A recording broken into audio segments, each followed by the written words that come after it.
साईबाबांच्या झोळीत कोट्यावधी रुपयांचे दान जमा होत असते.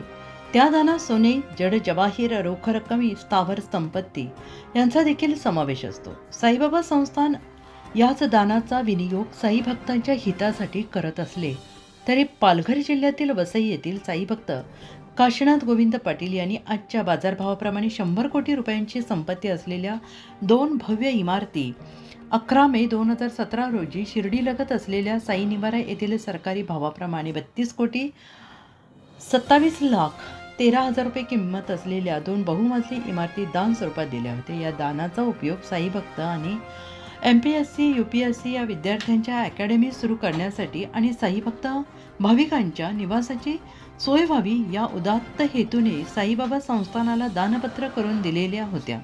या दोन्ही इमारती 5 ते 6 मजली असून पहिल्या बिल्डिंगमध्ये 64, दुसऱ्या बिल्डिंगमध्ये 200 रूम असून 3 मजले देखील तयार असताना साईबाबा संस्थानकडून जवळपास 8 वर्षात या इमारतीचा उपयोग न झाल्याचे दिसून येत आहे. उत्तर महाराष्ट्र न्यूज नेटवर्कसाठी किशोर पाटणी, शिर्डी. आत्मा मलिक हॉस्पिटल विश्वात्मक जंगली महाराज आश्रम ट्रस्ट संचालित आत्मा मलिक हॉस्पिटल कोकम ठाण, शिर्डी.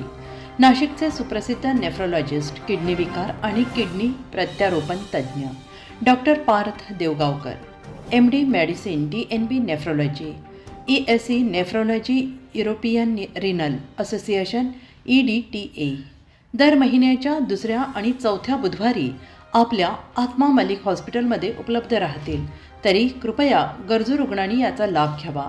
किडनी संबंधित विकारांची लक्षणे खालीलप्रमाणे: सकाळी उठल्यावर डोळ्याभोवती सूज येणे, चेहऱ्या किंवा पायावर सूज येणे, रक्तदाब किंवा मधुमेहाचा किडनी विकार, तरुणपणी उच्च रक्तदाब, रक्तातील युरिया क्रिएटिनचे प्रमाण वाढणे, लघवीमध्ये रक्त किंवा प्रोटीन जाणे, लघवी करताना त्रास होणे.